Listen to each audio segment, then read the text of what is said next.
the lab this August is not just another conference. It won't feel like speaker to audience. It will feel different than any other events you've been to because it is different. If you joined us for our first event last year, you'll know what I'm talking about. It will feature open playbooks, real conversations, and peers who are showing up to pour into each other. You might walk in feeling a little bit empty, burnout, but you'll walk out with systems, strategies, and people who actually understand the work you are doing and what you're doing every day. And Tim, who I'm talking with today, will be one of the speakers joining us that day to do just that. Tim's superpower and why we asked him to speak is generating AI content to increase your visibility in search results on Google, ChatGPT, and other language learning models. He's been spending the past several years learning exactly how to create content using AI copywriters to help you save time and money from using human copywriters, although there is definitely human element involved, not totally cutting them out. Tim, thank you for joining this conversation and sharing a bit about what you'll be speaking at the lab.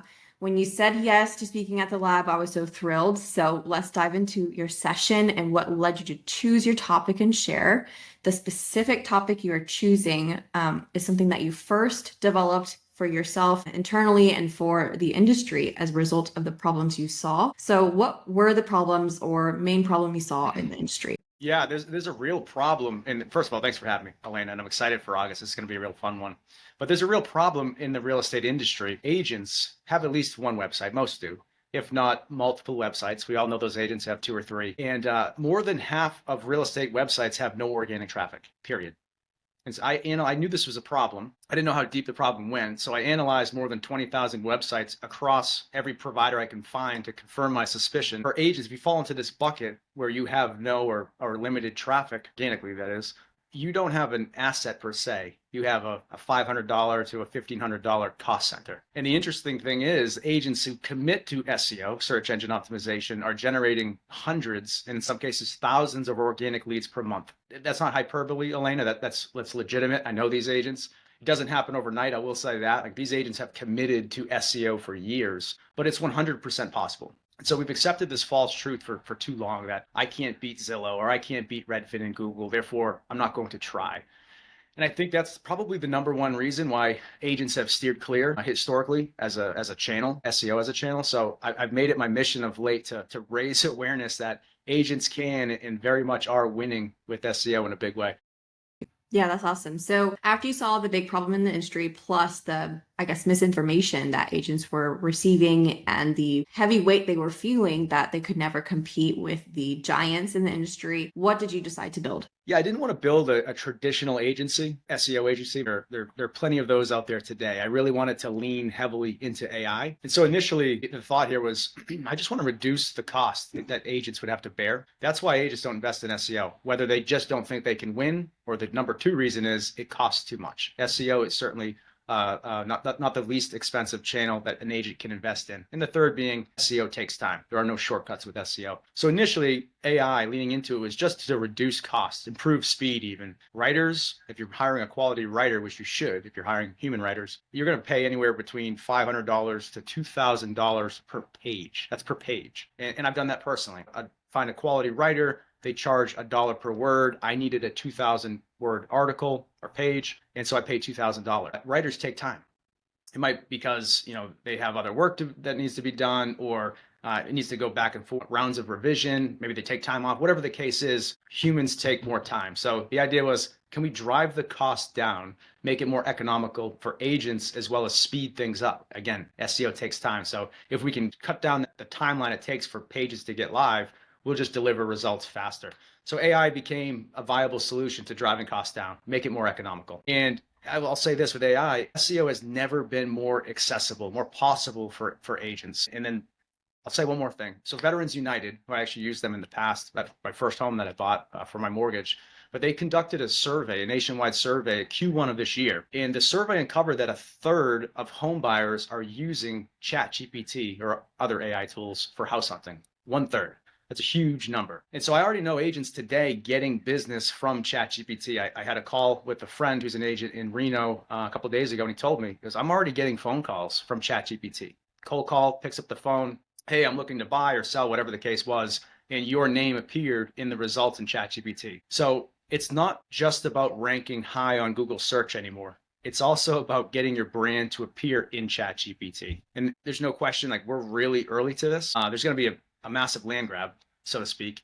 Just like with Facebook ads and Google PPC, maybe 8 to 10 years ago, or GMB in the past 5 years, the agents who are early to adopting AI will win. So for us, it's started with driving costs down. Now it's about helping our agents, helping their brands appear in ChatGPT as well as page one of Google. Yeah, definitely. And something I should point out that people may have just skimmed over that you mentioned is the study was done in Q1, which is probably January, February of 2025. We're recording this in June. The event is in August. The adoption rate of people using ChatGPT is going to be the fastest one. So that's just the example I'm choosing. The adoption rate of just consumers using language learning models like ChatGPT, Gemini is so exponential that stat is probably outdated. And that's something that you said during our call just a couple of days ago on the webinar, that stat may be even closer to 2/3. I'm curious, whenever you said that 1/3 are using language learning models for their home search, what does that mean? What are people searching? Yeah, it could be anything from specifically, I'm looking to buy a condo in Miami with a waterfront view between this price and that price, like super high intent. I'm looking to list my home in Reno, Nevada. Who are the 3 best listing agents that could help me? It could be something such as mortgage related or home valuation related, just some more information gathering. So really anything under the sun, and it skews heavily based different generations. Gen X, millennials are probably closer to 40%. I'm sorry, did I say Gen X? I meant Gen Z. So Gen Z, millennials are using it the most. The younger bucks are using it more than Gen X. Baby boomers are probably like sub 10%. And so, yeah, I'll probably have to update that stat in 2 months when we're down in Texas, because you're right. Google's still king, but we've never seen anything like this. This is like the advent of the internet, the way that people are adopting language models like ChatGPT. Yeah, and I think it also depends, with boomers, what industry they're in. It's funny with the lifestyles of the my parents versus my husband's parents. My parents, they don't use it, but my husband's dad, he is 100% in AI just because he's in computer science and computer engineering. So he's just all day, every day in ChatGPT. So it's funny. And then another thing, I think another reason why people are adopting language learning models is because Google hallucinates. I'll first, just by default, because it's something I've used up until, last year. Google, I've used it for so many years by default still. Out of habit, I'll go to Google first when I'm looking for an answer, like a how-to question, or what should I do, or where should I go? What's the best place to go to in this area? I'll go there first. And a lot of times it hallucinates the answers, especially when I'm asking how to something, what's the best. It just makes up random things. And when I go to actually do that thing, I said, that button's not actually there. And then I'll go to ChatGPT and it actually gives the right answer. So I think that's another reason why the adoption rate is so much higher, is because the answers are so much more accurate in the language learning models, because they're a bit more smarter, at least right now. Yeah, so many people I know are saying the same thing, that they're doing that. So I think we're adopting ChatGPT, or we'll just say ChatGPT, but we know we mean all the language models, that we've been doing it for 20 years. We go to Google, we search something. Now you'll see the AI overview almost every time. So Google is going to look more and more like ChatGPT, as the months progress here.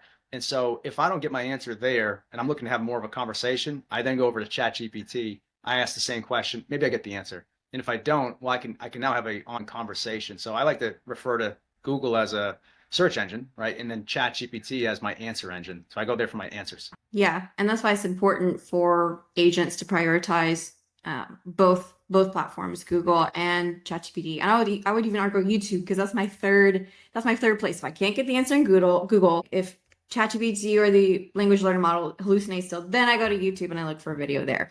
Creating all three. Search engine in the world. YouTube, yeah. Owned by Google. Yeah, there you go. Yeah. So after you developed the AI content and you started implementing this, how did you start to see search results improve for agents you're working with? Yeah, interestingly enough, it happened really quickly. So we go into beta beginning of the year with a handful of clients, so 6 to 10, give or take. And I think it's market specific. Are you in a rural market with less competition versus Philadelphia, right, where there's a lot more competition, bigger budgets, right, harder to rank because the keyword difficulty is just so much harder. But we were pleasantly surprised to see how fast pages were ranking. But we've made a lot of improvements. I mean, we learned a lot in the last 6 months. You can't simply I mean, we spent, I'll say hundreds of hours perfecting the prompts. We're still working on them every single week. Models change. O3 Pro is coming out soon. We're going to change our prompts and the content briefs. One of the, probably the most critical learning for me was you can have this perfected prompt and the output still needs the human in the loop. So the human in the loop is still a critical step. We spend on average an hour optimizing a single page for our clients. So it's still a very painstaking process. Yeah, ChatGPT can write a page in 3 to 5 minutes, but we're not just posting that to a website. We've learned that you still need to optimize that piece. And when I say optimization, I mean we'll use different tools for this, and I'll share them in August. What word should I have in my H1, the header tag, my H2s, my H3s? Am I missing some keywords? The content itself, do I have all the keywords that these tools are recommending I have? And so it can take an hour of making sure we're not just stuffing words in there and changing how the page flows. We need to make sure we've got basically 3 sets of eyeballs reading this. The humans reading this, so this thing needs to make sense. Google's reading it, and now the language models are reading it as well. Yeah. So you just threw a little bit of a teaser on what you'll be sharing. So in August, what exactly will you be sharing at the session? What can the audience members expect to learn from your session? Elena, I'm going to share everything step by step from prompt to page 1, which is actually the title of the session. We'll take a keyword, probably something like living in X location. So, living in Boston, let's say. So we'll take the keyword, we'll give away the prompt, whatever we're using for whatever model, whether it's O1 Pro, we use a lot of O1 Pro, although that's now legacy. O3 we're using, but by the time we're there in August, I think O3 Pro should be out any day now. So we'll walk through the prompt, give that away, at least one prompt, if not multiple, and then how to write it, getting into ChatGPT. If you're not an agent who's been adopting chat yet, we'll go through that process, how to get in there, how to use the prompt and the content briefs that we're using. We may even rewrite some sections. Again, it's imperfect. So, okay, we didn't maybe it wasn't specific enough in this particular section, this H2, go back and rewrite that.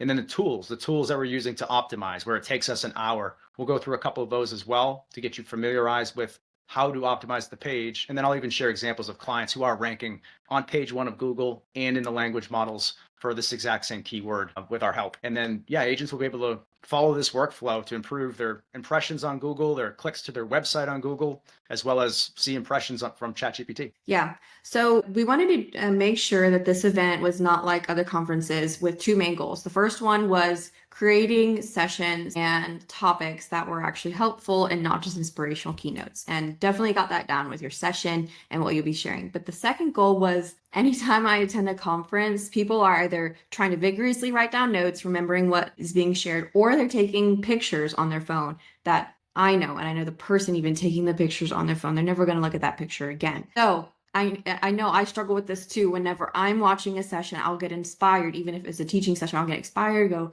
oh, this is such a cool idea. I want to implement this. But then you come back home and you don't remember everything. You go, oh, what did Tim say? Oh, what's that picture? It was so blurry. I can't really read it. I can't read my notes. I was scribbling too much.